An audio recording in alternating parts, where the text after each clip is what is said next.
మన రమాల కలెక్షన్స్ ఆషాఢం sale up to 60% offer. 2 లక్షల విలువ చేసే సిల్వర్ జ్యువెలరీ కొనుగోలుపై 50,000 విలువ చేసే సిల్వర్ జ్యువెలరీ ఫ్రీ.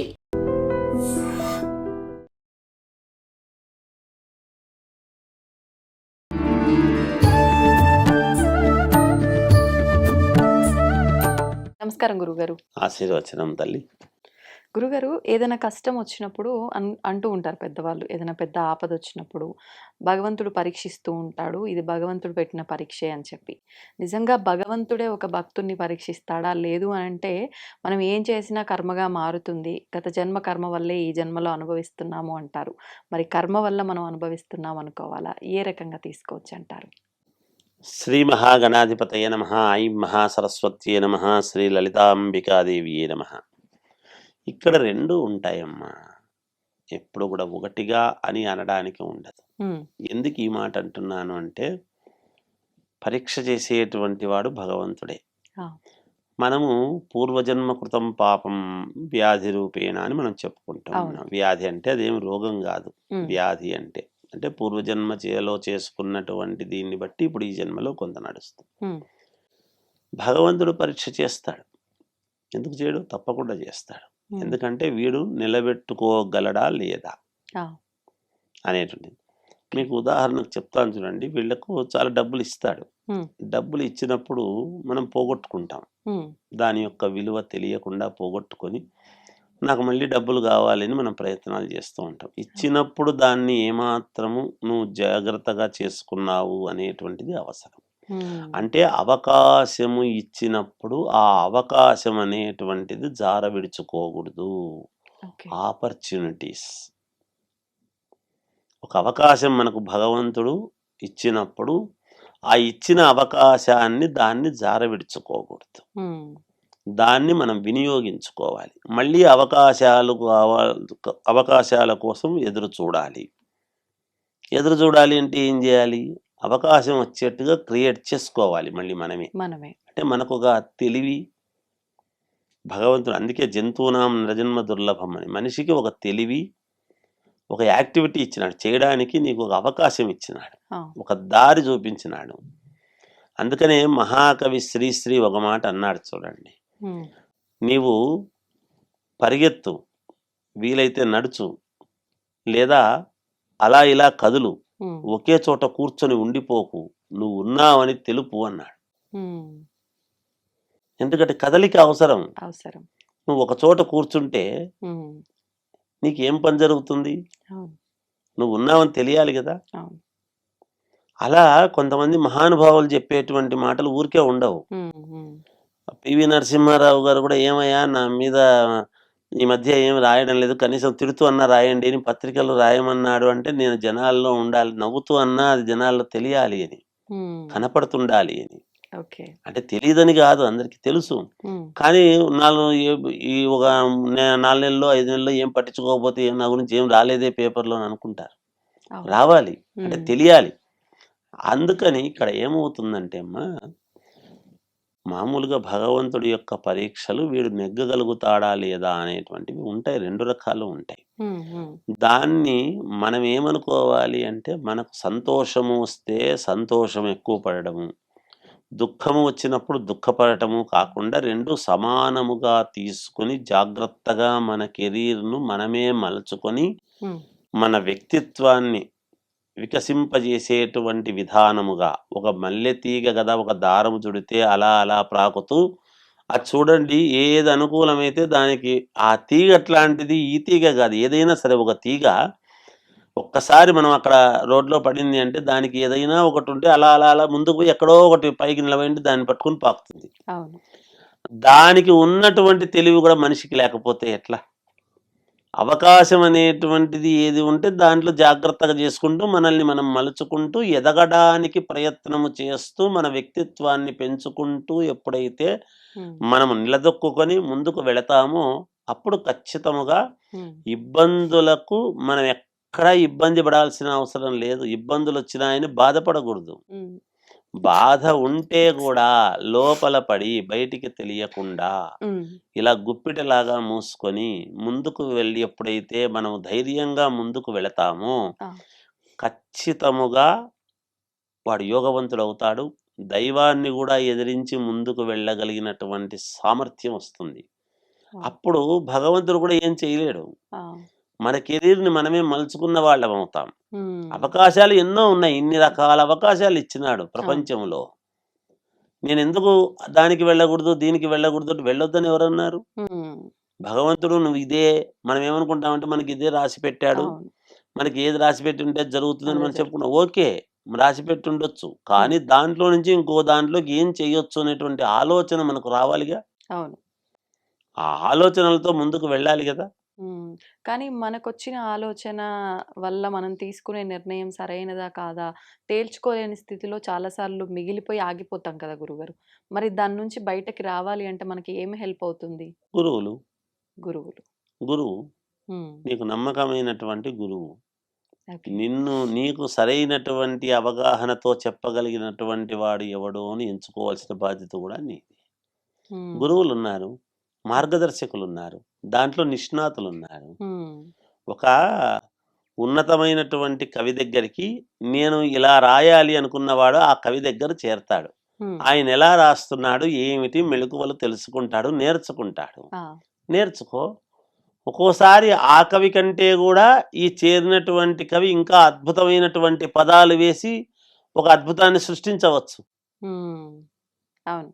తప్పులేదు కదా! అవును. అలాగే ఒక శిల్పి చెక్కేటువంటి వాడు. నేను హ్మ్. నేర్చుకోవాలన్నప్పుడు ఒకడి దగ్గర శుశ్రూష చేస్తాడు. ఆ! నేర్చుకుంటారు. వెళతారు. ఆ! మార్గదర్శకులున్నారు గదమ్మా! అవును. అందుకే ఒక పనిలో నేను ఏదైనా ఫెయిల్యూర్ అవుతున్నాను. ఎక్కడ ఫెయిల్యూర్ అవుతున్నాము? ఎందుకు? ఏమిటి? 1, 2 కావచ్చు. హ్మ్. డిసప్పాయింట్ కాకూడదు ఎప్పుడు గూడా. జీవితం అన్న తర్వాత ఇది ప్రయత్నం. హ్మ్.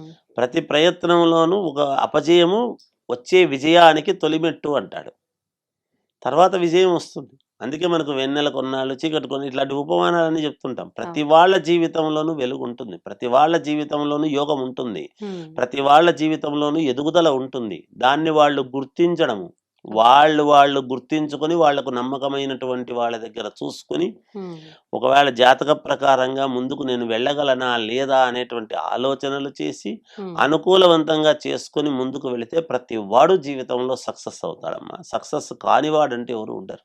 హ్మ్. ఖచ్చితంగా అవుతారు. ఒకరొకరు ఒక్కో రకమైనటువంటి దాంట్లో సమాజంలో ముందుకు వెళుతూ ఉంటారు. అవును. అందుకని అది మార్గదర్శకులున్నారు గదమ్మా! హ్మ్. లేకపోలేదు గదా! అవును. అవి చేసుకొని ముందుకు వెళితే తప్పకుండా విజయం అనేటువంటిది ప్రతి మనిషికి విజయం అందుతుందమ్మా. హ్మ్. డిసప్పాయింట్ కారాదు. నా చేతన నేనింతేలే, నాకు కుదరదులే. అందుకే ప్రతి వాళ్ళు ఇంట్లో మనకు మంచి జరగాలి అంటే మంచి మాటలు మాట్లాడాలి. అవును. మంచి నిర్ణయాలు తీసుకోవాలి. హ్మ్. ఎప్పుడూ దరిద్రము అనేటువంటి పదము గాని, హ్మ్. నేనింతేలే అని పోట్లాటలు గాని, రగడలు గాని, గట్టిగా అరుపులు గాని, ఇవన్నీ గూడా ఇండ్లల్లో ఉండగూడదు. హ్మ్. ఇంట్లో ప్రశాంతత అనేటువంటిది ఎప్పుడైతే మనం ఎంత బాధ ఉండినా, ప్రశాంతత, ఔన్నత్యము, గట్టిగా అరుపులు, బాధ, హ్మ్. నిరంతరం ఇలాంటివి లేకుండా మనం జాగ్రత్తగా ఉన్నంతలో సంతోషాన్ని ఎప్పుడైతే వ్యక్తపరుస్తామో, అరే! ఇంత ఇబ్బంది ఉండినా వీడి ముఖములో ఏమాత్రము కనిపించకుండా ఉన్నాడే వీడు హ్మ్. అనేటువంటి దీంతో భగవంతుడు గూడా మనకప్పుడు తోడవుతాడు. ఓహో! ఖచ్చితంగా భగవంతుడు ఎక్కడుంటాడు అంటే, ఎంత ఇబ్బంది ఉండినా ప్రసన్న వదనముతో ఎప్పుడైతే భగవంతుడికి దీపారాధన చేస్తూ ఉన్నప్పుడు ఎంత కష్టమన్నా ఉండని, హ్మ్. ఎంత ఇబ్బందన్నా ఉండని, దీపారాధన చేస్తూ ఉన్నప్పుడు, హ్మ్. తండ్రి నా వంతు ధర్మం నేను చేస్తున్నాను అని చిరునవ్వుతో ఎప్పుడైతే మనము దీపారాధన చేస్తామో, ఆ వెలుగు జీవితాంతము మనకొక గొప్ప వెలుగును భగవంతుడు తప్పకుండా ఇచ్చి తీరుతాడు అని ఉంది. ఓకే. మన చేతుల్లోనే ఉంటుంది మన జీవితం. ఎవ్వడో మన జీవితాన్ని నాశనం జేస్తాడు. వాడు నన్ను చాలా ఇది జేస్తున్నాడు. హ్మ్. నన్ను తొక్కేస్తున్నాడు. నన్నేదో నాకు తప్పుదోవ పట్టిస్తున్నాడు. ఉంటారు. హ్మ్. మనము పైకెక్కుతూ ఉన్నప్పుడు ప్రతివాడు కిందికి లాగాలనే చూస్తాడు. హ్మ్. లాగేటువంటి వాడికి అవకాశము ఇవ్వకుండా 1, 2 సార్లు జారినా మళ్ళీ ప్రయత్నం జేసి ఎక్కాలి అనే దృఢ సంకల్పము నీకు ఉంటే నిన్ను ఆపగలిగినటువంటి భగవంతుడు గూడా ఆపలేడు. హ్మ్. భగవంతుడు అవకాశమే ఇవ్వడు గదా! ఆపేవాడైతే నీకు అవకాశం ఎందుకిస్తాడు? ఓకే. భగవంతుడు ఆపేవాడైతే నీకు అవకాశమే ఇవ్వడు. నీకు హ్మ్. అవకాశం ఇచ్చినాడు అంటే ఎక్కగలిగిన వాళ్ళు ఎక్కండ్రా అని వదిలేస్తాడు. హుహుహు. ఎక్కగలిగిన వాడు శిఖరం ఎక్కుతాడు. ఎక్కలేని వాడు జారి కింద పడుతుంటాడు. అది నీ తప్పు జారడం. నాకు భగవంతుడు తోడు కాలేదు, నన్ను జారి కింద పడేసినాడు అంటే భగవంతుడు పడేయలేడు, నువ్వు పడ్డావు. Try and try and try and try again. మళ్ళీ మళ్ళీ మళ్ళీ ప్రయత్నించు, తప్పకుండా సక్సెస్ అవుతావు. 10 సారి, 11సారి, 20సారి, 30సారి, 100సారికైనా నువ్వు సక్సెస్ కావాలి అనే దృఢ సంకల్పము నీలో ఉంటే నీ సంకల్పాన్ని, బలమైన సంకల్పాన్ని ఎవడు ఛేదించలేడు. నువ్వు ఖచ్చితంగా శిఖరాన కూర్చుంటావు. మన ఆత్మవిశ్వాసమే మన గెలుపుకు మూలం. మన మనోధైర్యమే మన గెలుపుకు మూలం. అది ఉండాలి. మన దృఢ సంకల్పమే మన గెలుపుకు మూలంగా పెట్టుకొని వెళ్ళాలి. భగవంతుడు ఎప్పుడు పరీక్షిస్తాడంటే పరీక్షిస్తాడు. నువ్వు ఎక్కగలవా లేదా అని చూస్తాడు, అంతేగాని నిన్ను కింద పడేయడు. పైకి ఎక్కడానికి చేయూతనివ్వడు. నీకు ఎక్కమన్నాడు, నువ్వు ఎక్కు. ఎక్కిన తర్వాత నీకు ఓహో వీడు గెలిచినాడు అని వస్తాడు, అవకాశం ఇస్తాడు. టీచరు గొప్పవాడమ్మా, పరీక్షలు రాయమంటారు, నీకు చదువంతా చెప్పినాడు, బాగా రాసిన వాడిని అభినందిస్తాడు టీచరు. అంతేగాని టీచర్ ఇట్లా రాయి, అట్లా రాయి, ఎదురా ఎదురా అని చెప్పడు, ముందు చెప్పుంటాడు. దాంట్లో అవకాశం ఇచ్చిన తర్వాత అందరికీ నేర్పించినాడు కదా, అందరికీ చదువు చెప్పినాడు క్లాసులో టీచరు. మరి బాగా తెలుసుకున్న వాడేవాడు, బాగా విని రాసిన వాడేవాడు, వాడు ముందుకు పోతాడు. వాడు ఆత్మస్థైర్యంతో చదివి బాగా రాత్రి పగలు చదివి నేను బాగా రాస్తాను అని చెప్పి పోయినవాడు పేపర్లు తీసుకొని రాసేస్తాడు. వాడిని అభినందిస్తాడు అంతే టీచరు. టీచర్ సహకారం చేస్తాడా? భగవంతుడు కూడా అంతే. రాయకుండా ఉండేవాడికి చెప్పడు, రాసేవాడికి చెప్పడు. భగవంతుడు చూస్తుంటాడు టీచర్ లాగా. నేను అందరికీ అవకాశం, అందరికీ పేపర్లు ఇచ్చిన, అందరికీ చదువు చెప్పిన, ఎవడు నేర్చుకున్న దాన్ని బట్టి వాడికి ఉంటుంది. అంతే కదా, అంతే సింపుల్ అమ్మా. అంటే ఏం చేసినా ఒక జ్ఞానంతో, ఒక ఎరుకతో మనం అడుగు వేయాలి. అంతే కదమ్మా. భగవంతుడు మనము సృష్టించేంత వరకు కర్త. ప్రతి దానికి నాకు భగవంతుడు తోడైనాడు, నేను కారు కొన్నా, నీకు ఈ కారు కొనుక్కోవాలి, బెంజు కారు కొనుక్కోవాలనే ప్రేమ నీకు ఉండదు, కొన్నావు, నీకు డబ్బు అనుకూలమైంది, నాకు భగవంతుడు డబ్బు ఇచ్చినాడు అంటే. భగవంతుడు డబ్బు ఇవ్వడం అనేటువంటిది నువ్వు అనుకుంటున్నావు. నువ్వు శ్రమపడి నీ తండ్రికి శ్రమ పెట్టి, ఆయన శ్రమపడి డబ్బు పెట్టినాడు, ఆయనకు తోడైనాడు, ఇచ్చినాడు, బాగుంది. నీకు అదే ఉంటుందని లేదు కదా. నువ్వు కూడా శ్రమపడి దాన్ని నిలబెట్టుకోవాలి కదా. తండ్రి సంపాదించినటువంటిది కొడుకులు నిలబెట్టుకోవాలి. నిలబెట్టుకోవడమే కాకుండా నీ సంపాదనతో తండ్రి సంపాదనకు యాడ్ అయి చూసుకునేటువంటి విధానముగా నువ్వు ఉండాలి. తండ్రిది ఉంది కదా, నాకెందుకులే, నేను సంపాదన ఎందుకు కూర్చొని తింటాను లాంటిది కరిగిపోతుంది. నీ పని ఏమిటి? నీ బాధ్యత అది నిర్వర్తించాలి కదా. అందుకని ఇక్కడ మనం ఏం చేస్తాము అంటే, మన కష్టే ఫలి అనేటువంటి పదం ఎందుకు వచ్చింది? కష్టపడాలి. కష్టపడి ఏదైతే సాధించుకుంటావో దాంట్లో ఔన్నత్యము. నీ స్వశక్తితో నువ్వు సంపాదించుకున్నావు అనేటువంటిది ఉంటుంది. ఎవడో ఇచ్చింది ఎంతసేపు ఉంటుంది? ఉండదు. అందుకని జాగ్రత్త పడితే భగవంతుడు ఎప్పుడూ కూడా పరీక్ష చేస్తూ ఉంటాడు. వీడు ఎక్కని అనేటువంటి దాని నుంచి భగవంతుడు నన్ను చాలా పరీక్ష చేస్తున్నాడు అంటే భగవంతుడే పరీక్ష చేయడు. ఇబ్బందులు వస్తూ ఉంటాయి, పరీక్షని మనం అనుకుంటాం, అయితే చూస్తుంటాడు భగవంతుడు. నాకు సమయానికి నాకు భగవంతుడు ఎందుకో అనుకూలించలేదు అంటే, ఎందుకు అనుకూలించాలి అసలు? ఫస్ట్ ఎందుకు, నీకు దేనికి అనుకూలించాలి? నీకు శక్తినిచ్చినాడు, నువ్వు దాన్ని సమన్వయం చేసుకొని వెళ్ళాలి. అంతేగాని భగవంతుడు నీకు చేయబట్టుకుని నడిపించాడు కదా. అవకాశం ఇచ్చినాడు, ఎదుగు. నువ్వు ఎంతవరకు ఎదుగుతావో నీకు ఆకాశమే హద్దని వదిలిపెట్టినాడు. నువ్వు ఉన్నతంగా ఎదుగుతావా, పవిత్రముగా ఎదుగుతావా, అందరినీ ఆశ్చర్యపరిచేట్టుగా ఎదుగుతావా, లేదా అందరికీ ఎవ్వరికీ పనికి రాకుండా హీనుడవై బ్రతుకుతావా, ఛాయిస్ నీకే వదిలిపెడతాడు. నువ్వు పోయిన జన్మలో చేసుకున్నటువంటి దాన్ని బట్టి నీ జ్ఞానం, నేనేం చేసా, వచ్చే జన్మలో నేను ఏమి కాకూడదు అని అనుకోవటానికి. అందుకే మనకు గరుడ పురాణం ఏం చెప్తుంది? పురాణాలు ఎందుకు వింటున్నాం మనము? పురాణాలు వింటున్నప్పుడు పురాణాల్లో ఉండేటువంటి అనవసరమైన మాటలు మనం వింటున్నాం. మీకు ఉదాహరణకు ఒక మాట చెప్తాను దీనికి. ద్రౌపదీదేవిని, నేను ఏకవస్త్రిని, పైగా ఆమె ఋతుక్రమంలో ఉన్నాను నేను అని అన్నప్పుడు, ఏకవస్త్రిని అన్నప్పుడు ఆమెను జర ఈడ్చుకొని రావటం అనేది జరిగింది. అందుకే ఋతుస్రావంలో ఉండేటువంటి వాళ్ళని ఎందుకు చూడకూడదు, వాళ్ళు లోపల ఉండాలని పూర్వం అనిన్నారు అంటే, అట్లా చూసినందుకే చూసిన వాళ్ళందరూ గూడా ఆ యుద్ధంలో చనిపోవడం జరిగింది. ఓహో! అలాంటి ఆమె అంత కోపోద్రిక్తురాలై చూసింది అందరిని గూడా. హ్మ్. సహజముగా ఆడవాళ్ళు ఋతుక్రమంలో ఉన్నప్పుడు వాళ్ళు పక్కన ఉంటారనేటువంటిది.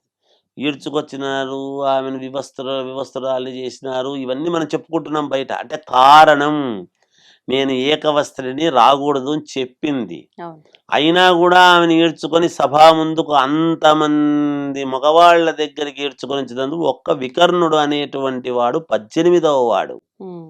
వాడు ఆపినాడు. తప్పు అన్నాడు. హ్మ్. అలా తప్పులు చేయబట్టి గదా జరుగుతాయి. అవును. పురాణాలు ఎందుకు చెప్తామంటే దాంట్లో ఉండే ఔన్నత్యాన్ని గమనించటానికి మనం తెలుసుకోవాలి పురాణాలు.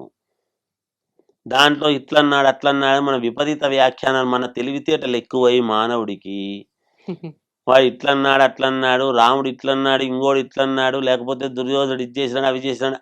ఇలా చేస్తే ఇలా నాశనమైనారు. కారణం అంతటి వాళ్ళే. భగవంతుడితో, శ్రీకృష్ణుడితో బాంధవ్యము పెట్టుకున్నటువంటి వాళ్ళే ఇలా చేసినందుకు మట్టి కలిసిపోయినార్రా. హ్మ్. మానవులము మనమెంతటి వాళ్ళము, ఇలాంటివి చెయ్యకూడదు అని చెప్పటానికి మనకు పురాణాలు ఉన్నాయి.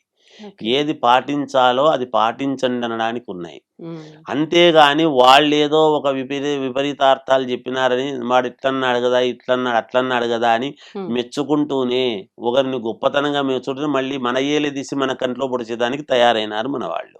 వాస్తవం. ఈ అతి తెలివితేటలకి ఎక్కువ పోరాదు. ఆ! దాని ఒక సినిమాలో ఒక రూ. 50 చిల్లర కావాలన్నా, రూ. 100 నోటు కావాలన్నా అని చిన్నగా అరిస్తే, అబ్బా! ఏమో రూ. 50 చిల్లర అని పెద్ద గట్టిగా అరుస్తున్నాడు గదా, ఇది చాలా శబ్దం చేస్తున్నాడు. హ్మ్. ఈ మూట చానా పెద్దగుంది. అన్నీ 5 పైసలు, 10 పైసలు పెట్టి మూట పెద్దగుంది గదా, ఈ మూట ఎక్కువ అని అడుగుతారు. ఆ రోజులు పోయినాయి గదా. హ్మ్. పురాణాల్లో కూడా మనం మంచి చెప్తున్నామా? పురాణాలను మెచ్చుకుంటూ మనం తప్పుడు శ్లోగాన్ని ఇస్తున్నామా? అవును. అమ్మ మనలో వాళ్ళే, బయటి వాళ్ళెవ్వరూ మనకు అపకారం చేయరు. ఎప్పుడు కూడా గుర్తుపెట్టుకోవాలి. హ్మ్. వేరే దేశస్థులొస్తే మనల్ని ఏదో ఇబ్బంది పెట్టేటువంటి రోజులు పోయినాయి. పోయినాయి. మన వాళ్ళే, మన పక్కనుండే వాళ్ళే, మన పాండిత్యం తెలిసినటువంటి వాళ్ళే మన ఏలెదీసి మన కన్ను పొడచడానికి, హ్మ్. నేను దాంట్లో ప్రశ్నలు ఎక్కువ వేస్తున్నా, నా తెలివి పెద్దది గదా అనుకోని, హ్మ్. ఎప్పుడైతే పురాణాలను అపహాస్యం జేసి, పురాణ పురుషులను ఎప్పుడైతే అపహాస్యం జేసి మాట్లాడతామో, హ్మ్. మన పాండిత్యం అక్కడే పోయింది, నాశనమైన అర్థం జేసుకోవాలి. హ్మ్. పొరపాటును కూడా విమర్శించరాదు. ఓకే. అది తెలుసుకోవాలి. అందుకని మన చేతుల్లోనే, మన దీంట్లోనే మనము ముందుకు వెళ్ళవచ్చు తల్లి. ఉంటుంది భగవంతుడి యొక్క ఇది ఉంటుంది, పరీక్ష ఉంటుంది అని మనం అనుకుంటాము. కానీ అలా అనుకోకుండా జాగ్రత్తగా చేసుకుంటే ప్రతి వాడు ముందుకు వెళ్తాడమ్మా. అందులో సందేహం ఏమీ లేదు. ధన్యవాదాలు గురుగారు. జయోస్తు. And for more videos, Please subscribe to iDream. Please subscribe to iDream. Please subscribe iDream. And please subscribe to iDream. For more videos, subscribe to iDream. please like, share, and subscribe to the channel. Congratulations, iDream. subscribe to iDream. Subscribe to iDream. So subscribe to iDream Media. iDream की iDream team अंदर की huge congratulations. Please subscribe iDream Media. Please subscribe to iDream. Subscribe iDream. Please subscribe to iDream. iDream అంటే నా కళల ఛానల్ను subscribe చేసుకున్నారు, నోరు తిరుగుతలేదు. మీరైతే గంట గుర్తు కొట్టండి. For more such videos, please subscribe to iDream. Subscribe to iDream. Please subscribe to iDream. Please subscribe iDream Media. Please do subscribe to iDream. Please subscribe to iDream Media. For best entertainment and information, please subscribe iDream. And don't forget to subscribe to iDream.